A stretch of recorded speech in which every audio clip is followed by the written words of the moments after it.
Muito bom dia a todos. O tempo é exíguo, mas eu não posso deixar de cumprimentar a organização do evento, o que faço na pessoa dos meus amigos e sempre companheiros de coluna, Roberto, Duque Estrada, Gustavo Brigagão. Cumprimento meus companheiros da mesa, meu querido amigo e agora nomeado ministro das Relações Exteriores, Bechara. Talvez seja melhor que o atual.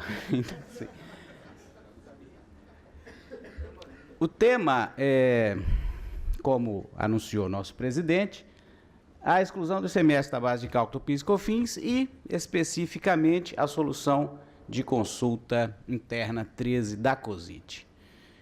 Para começar, eu devo dizer, mas isso é um problema exclusivamente meu, que sempre tive reservas quanto a esta tese da não incidência do PIS e da COFINS sobre o ICMS. Entendo que o ICMS integra o preço, a lei e a própria Constituição, lá quando fala da importação, de modo que o ICMS se inclua na própria base, também na importação, né, que foi aquela emenda editada para superar a não incidência do ICMS nas importações. Entendo, portanto, que ele integra o preço, se inclui na própria base, como diz a Lei Complementar 87, e que, portanto, o destaque é para efeito de mero controle, né? Portanto, nunca acreditei muito nesta discussão. Mas o fato é que ela prevaleceu, não é? E eu sou da linha de que não se criticam decisões favoráveis aos contribuintes, tão raras quanto elas são. Essa decisão, no entanto, gera um efeito colateral.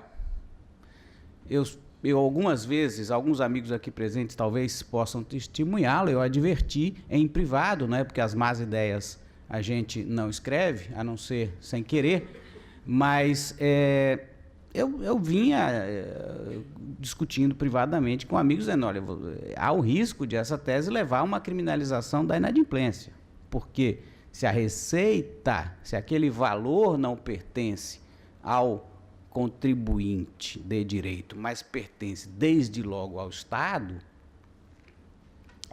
quando o contribuinte o recebe no preço e não o paga, há o risco de alguém entender que isso é apropriação indébita. Essa discussão, conforme todos sabem, está posta hoje no Supremo Tribunal Federal e, por acaso, eu acabei entrando como defensor de uma das partes lá no Supremo. Em breve discutiremos isso com mais profundidade, não é o assunto aqui. E lá, o que... Bom, e aí só um outro adendo, antes de entrar propriamente no assunto, é que seja como for, o fato é que a tese prevaleceu e o fato é que o Supremo Tribunal Federal, há pelo menos 12 ou 13 anos, já anunciava que entenderia assim, quando houve aquele julgamento de 6-1 do recurso extraordinário, suspenso por um pedido de vista, depois a DC 18, toda a estratégia que a União tentou, não é, para reverter essa tendência, não conseguiu. Portanto, surpresa não há, né? Isso estava avisado há muito tempo. Então, embora alguém possa ter ressalvas pessoais à tese, a decisão do Supremo está posta e não há, a meu ver, razão nenhuma para a modulação dos efeitos desta decisão do ICMS no PIS e na COFINS. O que estou tentando fazer lá no caso criminal, entre muitos outros argumentos que naturalmente não vêm ao caso aqui, é demonstrar que a subsistência do entendimento da não incidência do PIS e da COFINS sobre o ICMS independe da premissa de que aquele recurso não pertence ao contribuinte, mas pertence desde logo ao Estado. É o primeiro argumento que vem à mente de todo mundo, mas o que eu estou tentando ali demonstrar é que ele, embora esteja, não é preciso ser transparente, embora ele esteja refletido em alguns votos, ele não é a causa, o fundamento único que o Supremo utilizou para chegar àquela decisão. De modo que, ainda que ele corrija essa afirmação agora no caso criminal, não haverá incoerência em manter-se o entendimento da não incidência do PIS e da COFINS sobre o ICMS, porque há outros fundamentos autônomos que sustentariam esta decisão, quais sejam a ofensa ao conceito de receita, porque a parcela do ICMS, embora pertença ao contribuinte, essa é a minha premissa, pertence ao contribuinte, juridicamente ela pode ser entendida como não preenchendo o conceito de receita, porquanto ela gera uma imediata correspondência no passivo, o dever de pagar o imposto, né? A não incidência de tributo sobre tributo, que é uma tese tradicional aí que tem sido posta desde sempre, não é? E a isonomia, essa é uma tese muito habilmente, aliás, como é próprio, desenvolvida no memorial lá desse caso pelo Humberto Ávila. O que ele diz? Imagine que eu tenho dois contribuintes em dois estados distintos, exercendo a mesma atividade e, portanto, sujeitos que deveriam estar sujeitos à mesma carga tributária. Só que no estado A, a alíquota do ICMS é 18%, no estado B é 25%. Se o PIS e a COFINS incidem sobre o ICMS, eu terei PIS, COFINS, portanto, a tributação da União diferenciada relativamente àqueles contribuintes, não em razão de circunstâncias próprias deles, mas em razão da norma tributária estadual. É um bom argumento.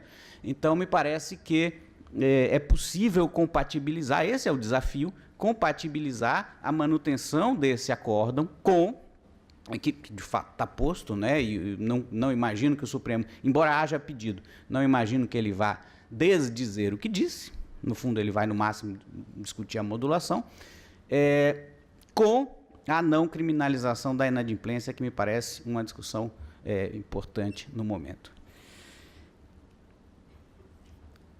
A solução de consulta 13 é um atropelo por parte da Receita Federal, a meu ver.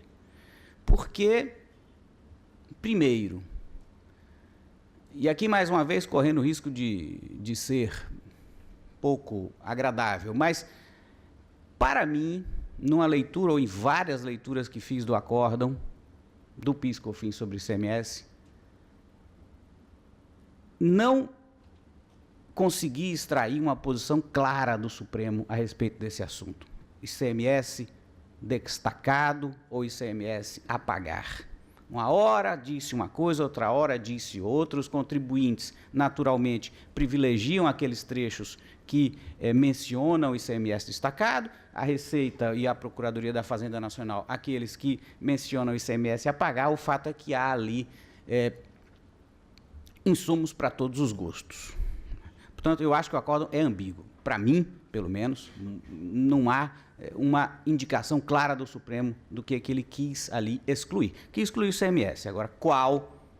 Há alguma ambiguidade forte, a meu ver, no acórdão. Daí que a Procuradoria da Fazenda Nacional entrou com embargo de declaração. Escuta, você mandou excluir o ICMS, o destacado ou o pago? Ela defende que seja o pago, não, a pagar, mas ela pergunta ao Supremo, ela pede ao Supremo que esclareça. Então, não há razão nenhuma para que a Receita, atropelando o ato da própria União de indagar ao Supremo, já diga, olha, foi o ICMS a pagar. Não foi. É preciso que essa questão seja resolvida pelo Supremo, não pela Receita.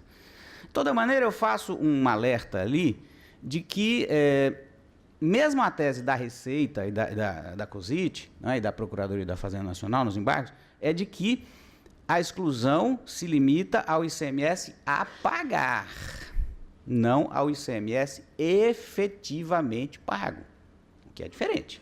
Quer dizer, mesmo aquele contribuinte que por alguma razão esteja inadimplente quanto ao ICMS, terá direito à exclusão, porque, de novo, não se fala nunca em ICMS pago, mas, na pior das hipóteses, na hipótese mais restritiva, em ICMS a pagar. E aí, já entrando na solução da consulta, né, já tentando objetivar no tempo, a COSIT diz, é preciso segregar os regimes cumulativos e não cumulativos. para se proceder à exclusão. Embora ela o faça por uma técnica diversa, porque no fundo ela considera que a exclusão é do imposto a pagar e não do destacado, e portanto ela faz ali uma proporcionalização igual àquela que se faz para a tomada de crédito do próprio PIS/COFINS, não quero me demorar nisso. O fato é que, mesmo na visão dos contribuintes, essa segregação é necessária. Claro, se eu estou falando em exclusão do ICMS da base de cálculo do PIS/COFINS, eu preciso ver a operação, qual era o ICMS, porque a alíquota pode variar, e também qual era o PIS/COFINS, porque a alíquota varia, segundo se trate de regime cumulativo ou não cumulativo, e além disso, há aquelas alíquotas diferenciadas para atividades diferenciadas no próprio PIS/COFINS. Então é claro que eu preciso refazer essa apuração, não é? Vendo em cada situação concreta qual era o ICMS, a pagar ou destacado, a pagar não, mesmo na visão dos contribuintes, o destacado, não é? E qual era o PIS/COFINS incidente, para ver qual é a diferença ali que há a apropriar.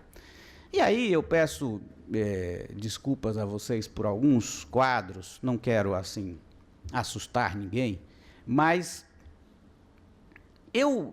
me impressionou muito desde o início, quando saiu essa consulta, uma discussão muito veemente de ambos os lados sobre qual era o maior ou menor acerto dessa solução de consulta, e eu me pus a perguntar se de fato havia alguma diferença entre a visão dos contribuintes e a visão do fisco. A conclusão que eu cheguei é a de que há, mas de que ela não é tão grande assim. Não quero com isso minimizar a questão, mas apenas contextualizá-la.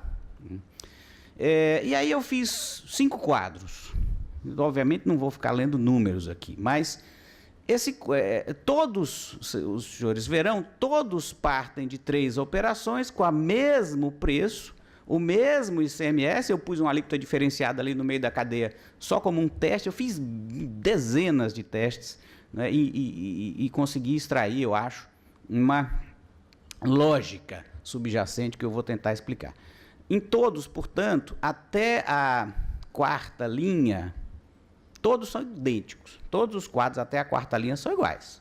Preço da operação, débito ICMS, crédito ICMS e ICMS a pagar, são idênticos. Aí, depois eu simulo as 2 teses.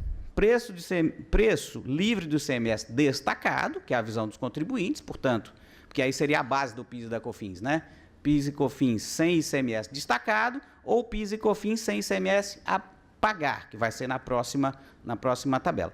E aí eu tenho o débito de PIS e COFINS 3,65. Então, a gente vê a última linha ali, ó, 8,97, 27,15, 28,93.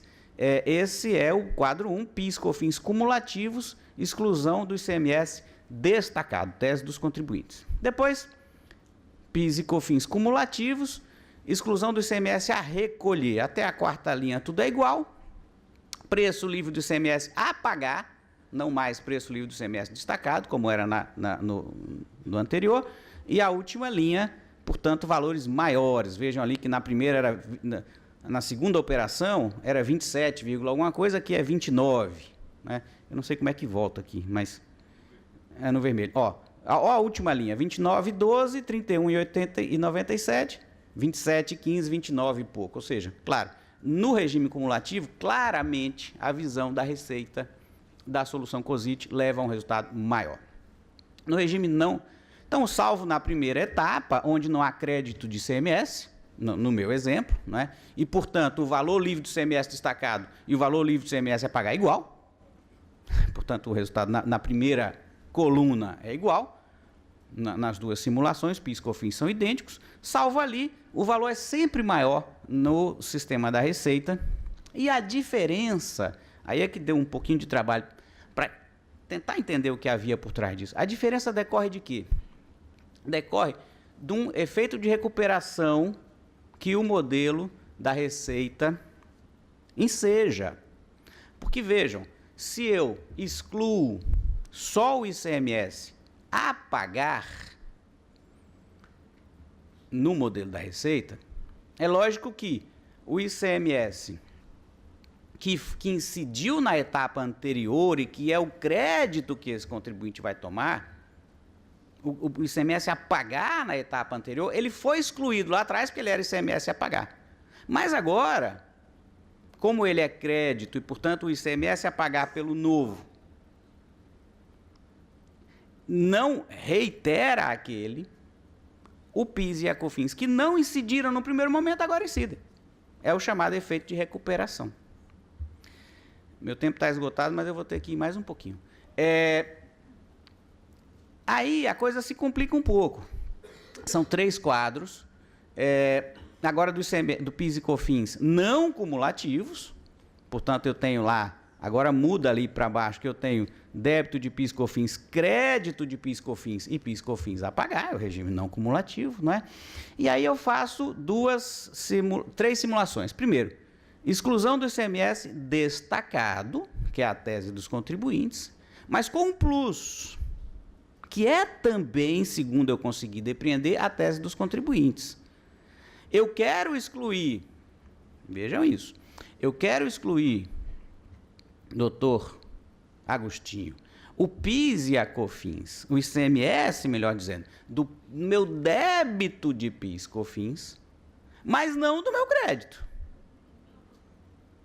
Ah, mas o sujeito anterior excluiu também, problema dele. Eu quero só o lado bom. Eu quero o débito menor e o crédito maior, porque eu terei exclusão do ICMS no débito e inclusão do ICMS no crédito. É incoerente, mas eu até acho que é o que a legislação atual determina. Vou chegar lá.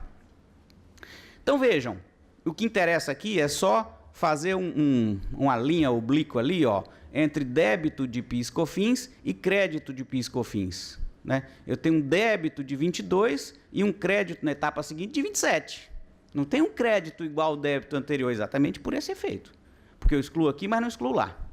E tenho um débito de 68 e um crédito de 74. Então eu vou ter ali aqueles valores finais, depois eu volto a eles. Quadro 4. Não cumulatividade do PIS e COFINS, exclusão do ICMS destacado, de novo, tese dos contribuintes, mas com uma diferença. Exclusão no débito e também exclusão no crédito. Aí eu vou ter exatamente o crédito de uma etapa igual ao débito da etapa anterior. Vejam lá, o 22,75, 22,75, 68, alguma coisa, igual. Obviamente, os valores a pagar são menores. Maiores, porque o meu crédito é menor. Os valores a pagar são maiores. E, por fim, a visão da COSIT. Não cumulatividade dos PIS e COFINS, exclusão do ICMS a recolher é a solução da consulta. Mas aí, de novo, eu tenho um necessário descasamento entre débito e crédito. Vejam que os valores não coincidem naquela comparação ali oblíqua. Né? O débito de uma operação não é igual, o crédito da operação seguinte é maior do que o débito da operação anterior. Essa é a visão da Receita. E por quê? Porque eu não tenho como, imagine-se, na posição de contribuinte, eu não tenho como excluir, eu tenho como excluir o ICMS a pagar o meu, que eu sei qual é. Mas eu não tenho como calcular o crédito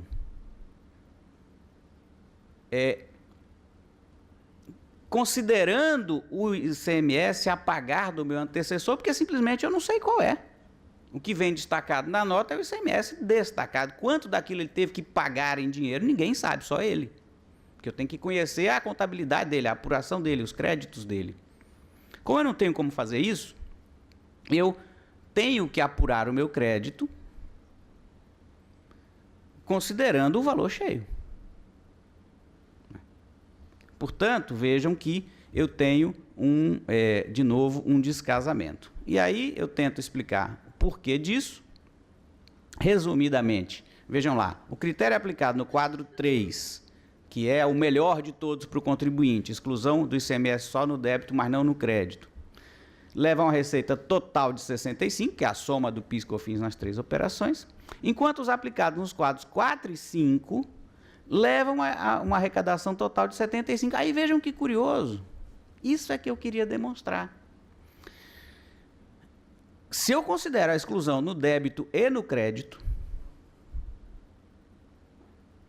ou se eu adoto o sistema da COSIT, o resultado é igual. Sempre. Quer dizer, a menos que o contribuinte tenha crédito presumido de ICMS, aí muda. Mas numa operação sem incentivos, o resultado é igual sempre. Eu tentei todas as sortes de alíquota zero, preços variados, fiz 1 milhão de exercícios. O resultado dá sempre igual. Então, quando é que a solução... Isso tem uma razão, que eu explico aqui. Em suma, depois os senhores podem ler. Há também o artigo que o Bechara mencionou no Jota. Não haverá tempo, eu já estou aqui nos acréscimos, mas o fato é esse, é que dá sempre igual. Portanto, por que nós temos de brigar, se nós havemos de brigar por alguma coisa, no regime não cumulativo? Porque no cumulativo a diferença é clara. A diferença é clara. Sempre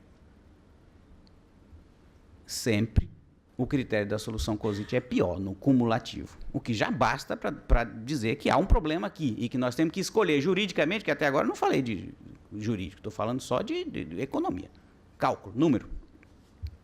Então, no cumulativo, as conclusões econômicas. No cumulativo, a COSIT é pior. No não cumulativo, ela só é pior ou quando o contribuinte tem crédito presumido de ICMS, ou numa operação sem incentivos, se eu pretender tomar crédito pelo valor cheio. Ou seja, se eu pretender excluir o ICMS destacado do meu débito, mas não do crédito. Essa aqui é a síntese econômica. E aí, para o último quadro, conclusão jurídica. Bom, qual que é o critério? Economicamente eu mostrei os resultados, mas e daí? Juridicamente, qual que deve prevalecer? Me parece que a solução COSIT não deve prevalecer, que a lógica tem de ser a do ICMS destacado e não a do ICMS a recolher, porque claramente no cumulativo a lógica da COSIT gera um efeito de recuperação.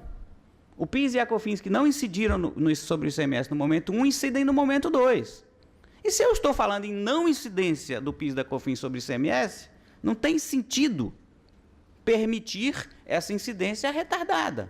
Contraria, a meu ver, a própria lógica da decisão.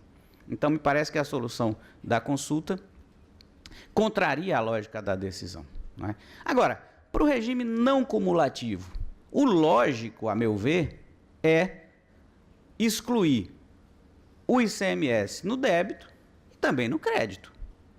Porque se eu estou excluindo, o meu antecessor também fez. Né? É uma questão de mínima coerência. Agora, hoje, pela legislação, talvez seja defensável aquele quadro 3, que é o mais favorável para os contribuintes no regime não cumulativo. Excluir só no débito e não excluir no crédito. Por quê? Porque a forma como as leis do PIS, COFINS não cumulativos determinam o cálculo do crédito, leva a essa conclusão. Ela diz, olha, você calcula o crédito sobre o preço. E se o ICMS está no preço, que é a minha premissa inicial lá, sob pena a gente pode perder a questão da criminalização da inadimplência, hoje eu tenho esse desequilíbrio. É um desequilíbrio, é uma situação capenga, que a legislação, a manter-se a decisão do Supremo, precisará resolver, para que prevaleça a ideia de que a exclusão tem que ser no débito e no crédito. Portanto, para o regime não cumulativo, sem incentivo de ICMS, tanto faz solução COSIT ou a visão dos contribuintes. E por que ainda assim eu prefiro a visão dos contribuintes e não a da COSIT? Porque tem um efeito claro no cumulativo e porque tem um efeito claro quando há incentivo de ICMS. Era isso, gente. Muito obrigado.